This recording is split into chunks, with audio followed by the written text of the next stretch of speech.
Germany, country of North-Central Europe, traversing the continent's main physical divisions, from the outer ranges of the Alps northward, across the varied landscape of the central German uplands, and then across the North German plain. One of Europe's largest countries, Germany encompasses a wide variety of landscapes. The tall, sheer mountains of the south, the sandy, rolling plains of the north, the forested hills of the urbanized west, and the plains of the agricultural east. At the spiritual heart of the country is the magnificent east-central city of Berlin, which rose phoenix-like from the ashes of World War II, and now, after decades of partition, is the capital of a reunified Germany. And the Rhine River, which flows northward from Switzerland and is celebrated in visual art, literature, folklore, and song.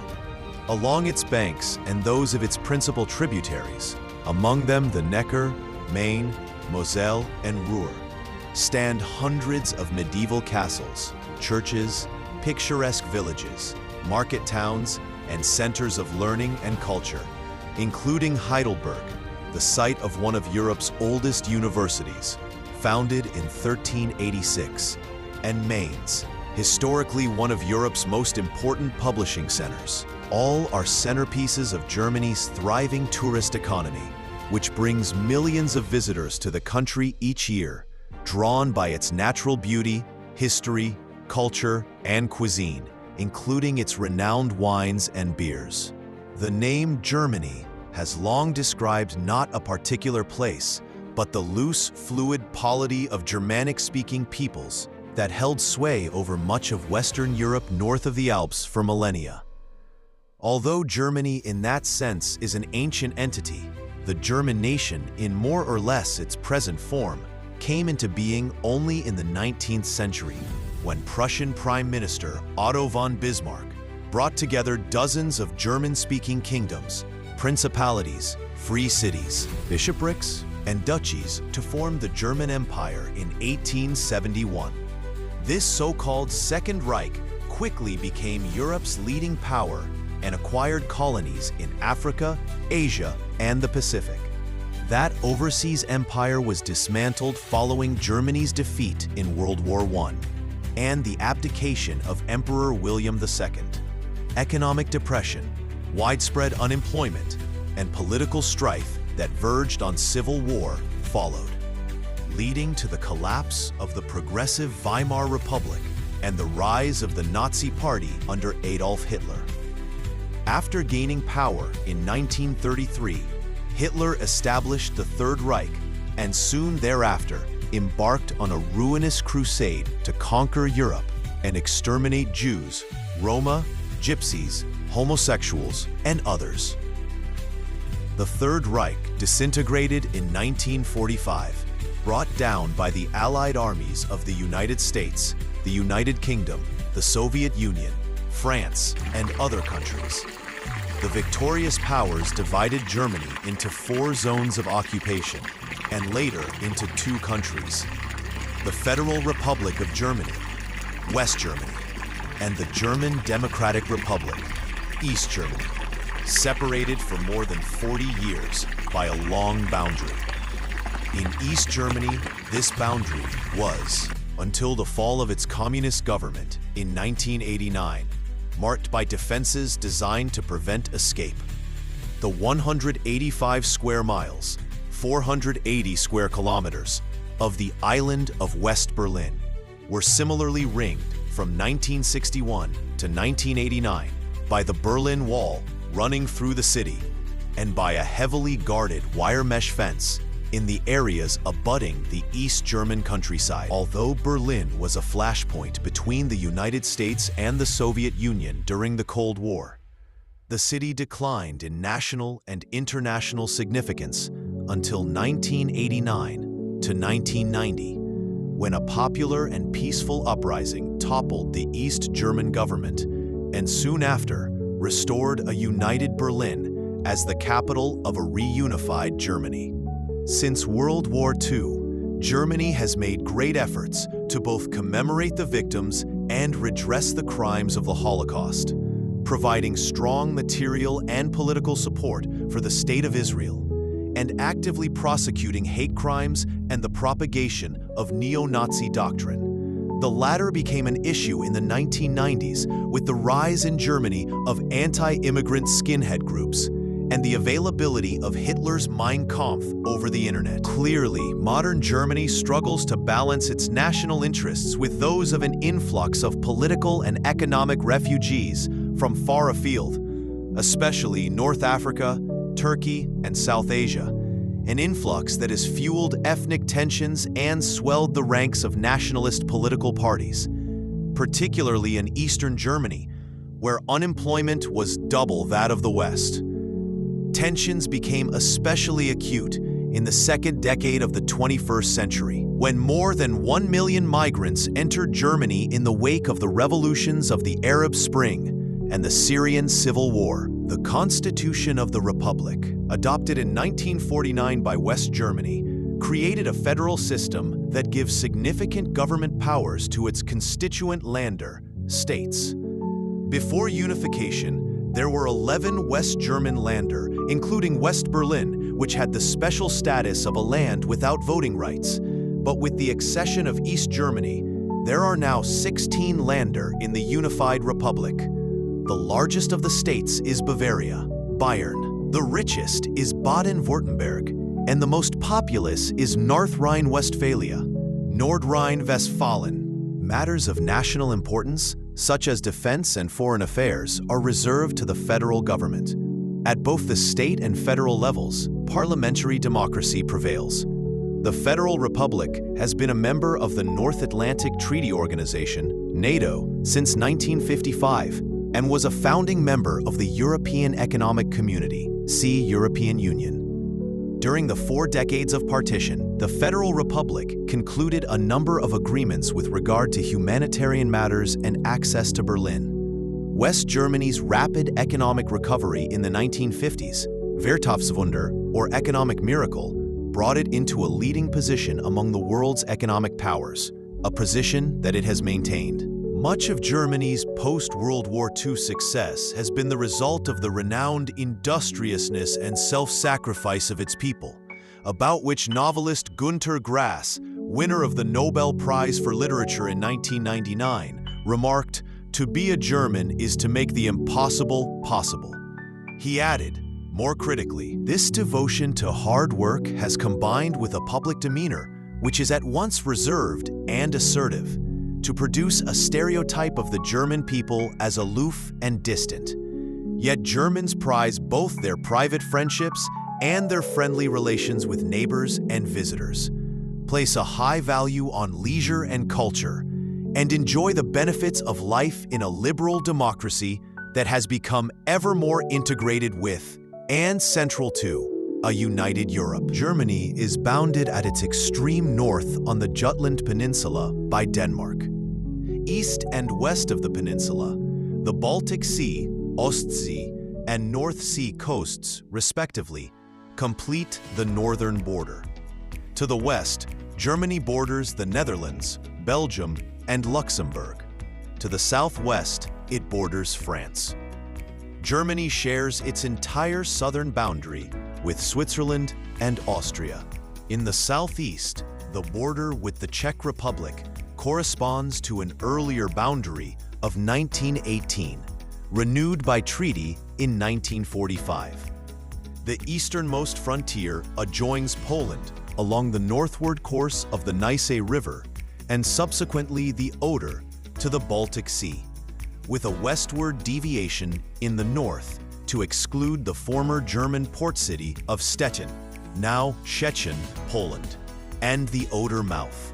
This border reflects the loss of Germany's eastern territories to Poland, agreed to at the Yalta Conference, February 1945, mandated at the Potsdam Conference, July to August 1945, held among the victorious World War II allies, and reaffirmed by subsequent governments.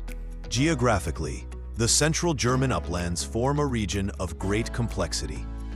Under the impact of the alpine orogeny, The planed-off remnants of the former Hercynian mountains were shattered and portions thrust upward to form block mountains, with sedimentary rocks preserved between them in lowlands and plateaus.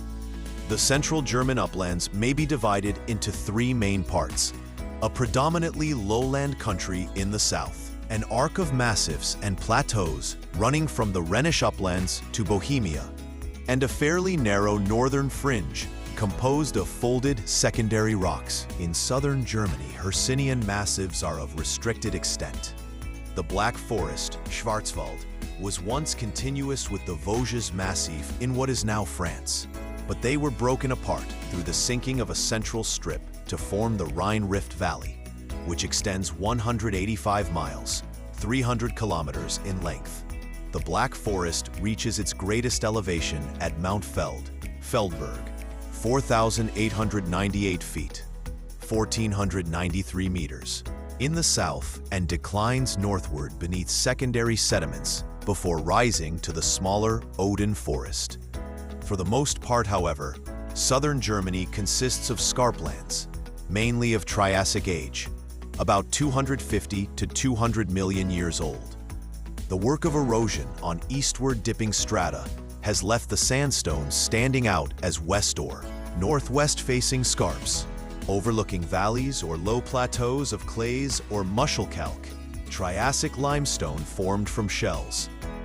The sequence of Triassic rocks ends south and east against the Great Jurassic Scarp of the Swabian Alp, Schwäbische Alb, rising to more than 3,300 feet, 1,000 meters, and its continuation, the lower Franconian Alp, Fränkische Alb.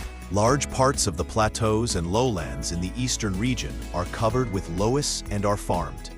But the massive Bunter sandstone fringing the Black Forest and the Cooper Scarp are mainly wooded.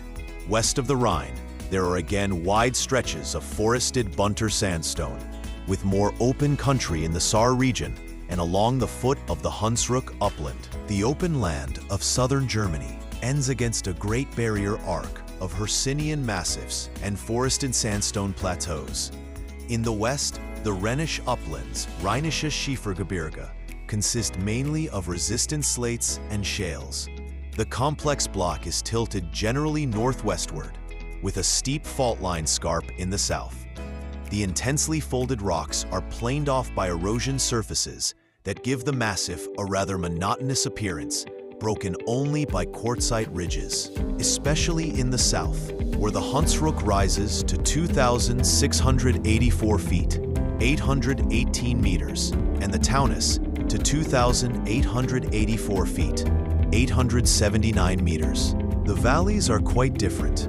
They range from narrow forested slots, a great hindrance to passage, to the spectacular gorge of the Rhine, the most important natural routeway through the Barrier Arc.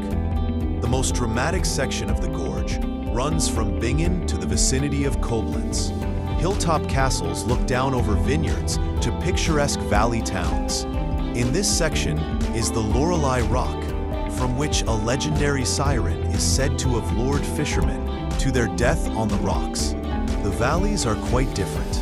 They range from narrow forested slots, a great hindrance to passage, to the spectacular gorge of the Rhine, the most important natural routeway through the Barrier Arc.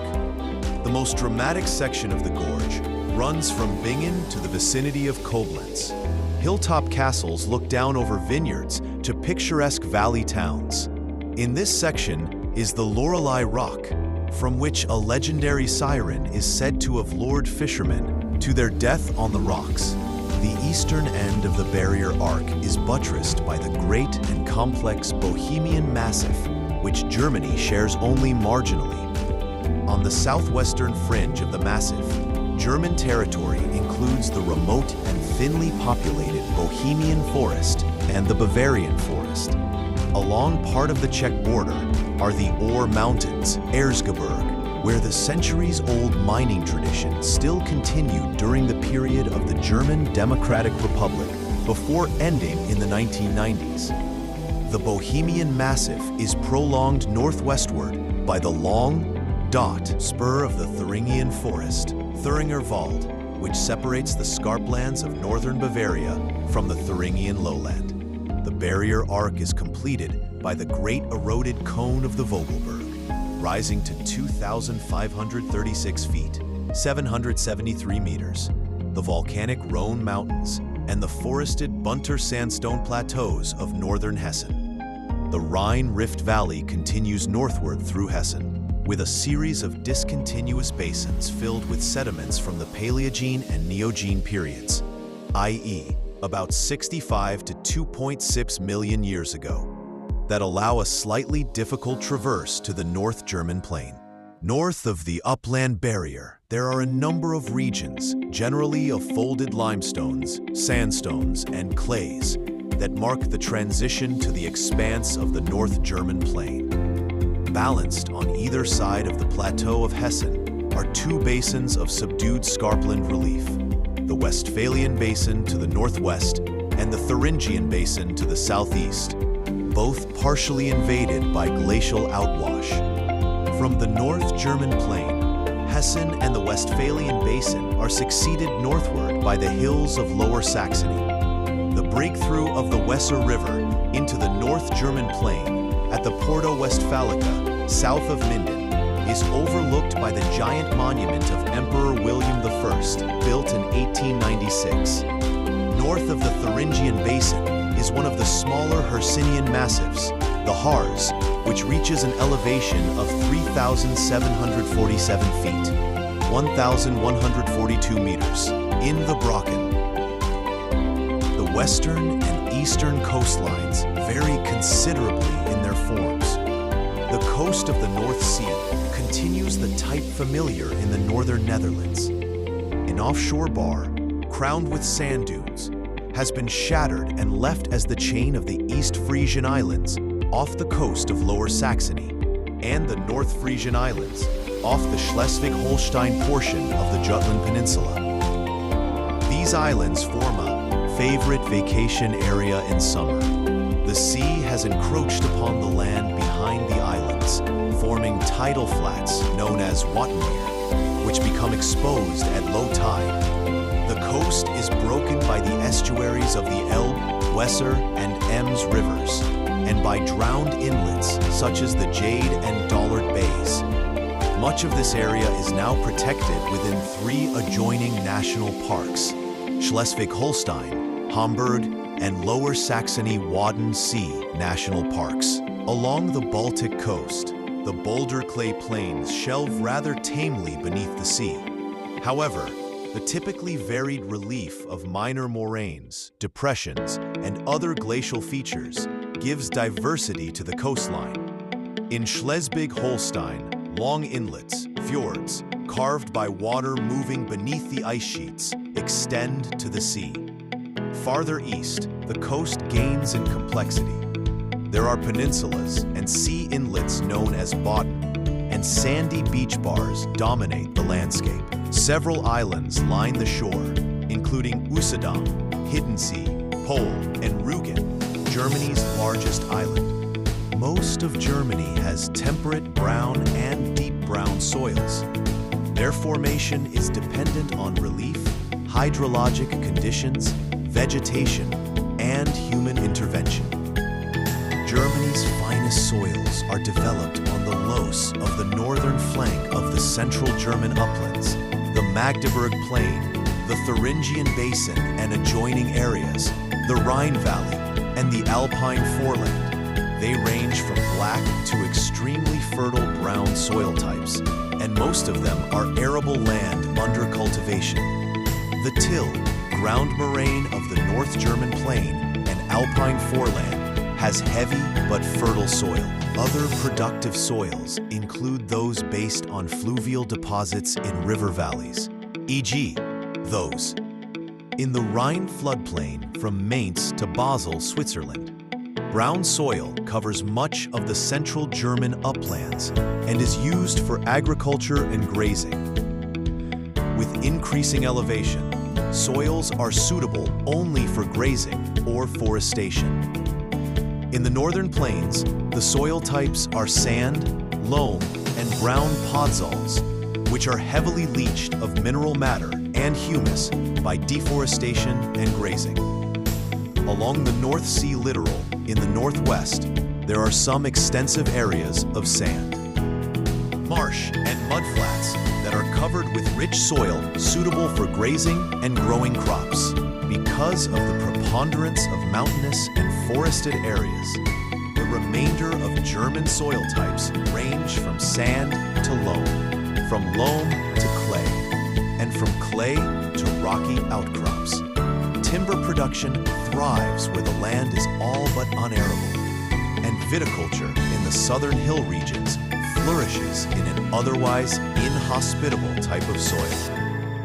The dialectal divisions of Germany, once of conspicuous significance for the ethnic and cultural distinctions they implied, persist despite leveling and standardizing influences such as mass education and communication, and despite internal migration and the trend among the younger, better educated, and more mobile ranks of society to speak a standard, accentless German. The repository of dialectal differences now lies more with the rural populace and the longtime native inhabitants of the cities.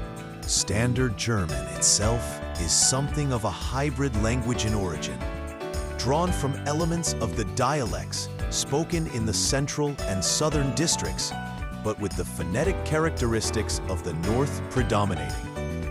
Indeed, the pronunciation of Standard German is an arbitrary compromise that gained universal currency only in the late 19th century. Even today, the most accent-conscious of the well-educated speak with the coloration of their native district's dialect, especially so if they are from the southern regions. The three major dialectal divisions of Germany coincide almost identically with the major topographic regions: the North German Plain, Low German, the Central German Uplands, Central German, and the Southern Jura, Danube Basin, and Alpine districts, Upper German. Of the Upper German dialects, the Alemannic branch in the southwest is subdivided into Swabian, Low Alemannic, and High Alemannic. Swabian, the most widespread and still ascending form, is spoken to the west and south of Stuttgart and as far east as Augsburg. Low Alemannic is spoken in Baden-Württemberg and Alsace, and High Alemannic is the dialect of German-speaking Switzerland. The Bavarian dialect, with its many local variations, is spoken in the areas south of the Danube River and east of the Lech River, and throughout all of Austria, except in the state of Vorarlberg, which is Swabian in origin. The Central German or Franconian dialect and the Thuringian dialect help to form the basis of modern Standard German. The present-day influence of Thuringian is of greatest significance in Thuringia, Saxony, and Saxony-Anhalt states.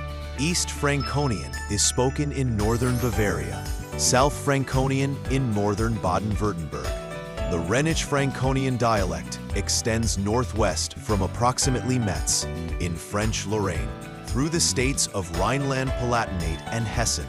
Moselle Franconian extends from Luxembourg through the Moselle Valley districts and across the Rhine into the Westerwald. Ripuarian Franconian begins roughly near Aachen at the Dutch-Belgian border and spreads across the Rhine between Dusseldorf and Bonn into the Sauerland. The dialect known as Low German or Plattdeutsch historically was spoken in all regions occupied by the Saxons and spread across the whole of the North German plain. Although it has been largely displaced by Standard German, it is still widely spoken, especially among elderly and rural inhabitants in the areas near the North and Baltic Seas, and is used in some radio broadcasts, newspapers, and educational programs. Tiny pockets of Frisian, the German dialect most closely related to English, persist. Foreign immigration, more widespread education, the influence of the United States, and globalization also have helped create a polyglot of languages in major German cities. After World War II, Germany received more than 12 million refugees and expellees from former German territory east of the Oder, and from areas with substantial German ethnic populations in Central and Eastern Europe. These numbers were swollen by the ranks of displaced persons, non-Germans unwilling to return to their former homelands. After Germany was partitioned in 1949, the demographic histories of the two parts of the country diverged, with West Germany becoming prominent, the prime target of continuing migration flows. Although immigrants, principally ethnic Germans, continued to drift in from the east, their numbers were overshadowed by a mass desertion of some 2 million people from East Germany. Because these immigrants from East Germany were mostly young and highly skilled, their arrival was a major gain to the booming West German economy, but a grievous loss to the much smaller East Germany. In 1961, the East German government blocked further desertion of its people by building strong defenses along the inner German border and around West Berlin, including the Berlin Wall. East Germany enjoyed relative demographic tranquility for most of the following 3 decades. After the disintegration of communist regimes throughout Central and Eastern Europe, however, the population of West Germany began to surge again because of flows first from newly liberalized Hungary and Czechoslovakia, and then from East Germany after the inner German boundary was opened and the Berlin Wall fell on November 9, 1989. In 1989-90 alone, nearly 700,000 East Germans poured into West Germany. Thereafter, the stream continued, though from 1994 to 1997, net immigration occurred at a sharply reduced rate before increasing again because of ongoing economic problems in Eastern Germany. The arrival of these new migrants caused some resentment among Western Germans because of the pressures placed on an already overburdened housing market and on social services. Because the new arrivals were mainly young and skilled, they fueled a post-unification boom in Western Germany and continued to drain the economy and society in the East, which still faces economic and social problems. Several 100,000 Eastern Germans also commuted to jobs in Western Germany. To spur economic growth, West Germany began as early as the mid-1950s to encourage workers to migrate from other countries. At first, these migrants were to be guest workers, coming to work for a limited period of time only, but increasingly, they sent for their families. Thus, even when economic recession occurred in 1973 and the further immigration of workers was discouraged, the number of foreign residents continued to grow, reaching more than 7 million people, nearly 1/10 of the total, by the beginning of the 21st century. Because of higher birth rates among the foreign-born population, non-Germans have accounted for a majority of natural population growth since the 1950s. The Turks represent the largest group of foreign residents, followed by Poles, Syrians, Italians, and Romanians. Immigrants typically were employed in the heaviest, dirtiest, and least remunerative jobs, and in times of economic difficulty, they generally were the first to lose their jobs and the last to be reemployed. Their children, of whom more than 4/5 have been born in Germany, are among the last to be considered for an apprenticeship or training place. Immigrants also inhabit the least desirable housing. Turks, in particular, have formed distinctive quarters in the poorest inner-city areas. Although the East German state prided itself on its non-reliance on guest workers, some Poles, Vietnamese, Angolans, Cubans, and Mozambicans were imported, ostensibly for education and training. The German-speaking peoples, which include the inhabitants of Germany as well as those of Austria, Liechtenstein, and the major parts of Switzerland and Luxembourg, small portions of France, Belgium, the Netherlands, and Italy, and the remnants of German communities in Eastern Europe are extremely heterogeneous in their ethnic origins, dialectal divisions, and political and cultural heritage, in which the split between Protestantism and Roman Catholicism has played a significant role since the Protestant Reformation and Catholic Counter-Reformation in the 16th century.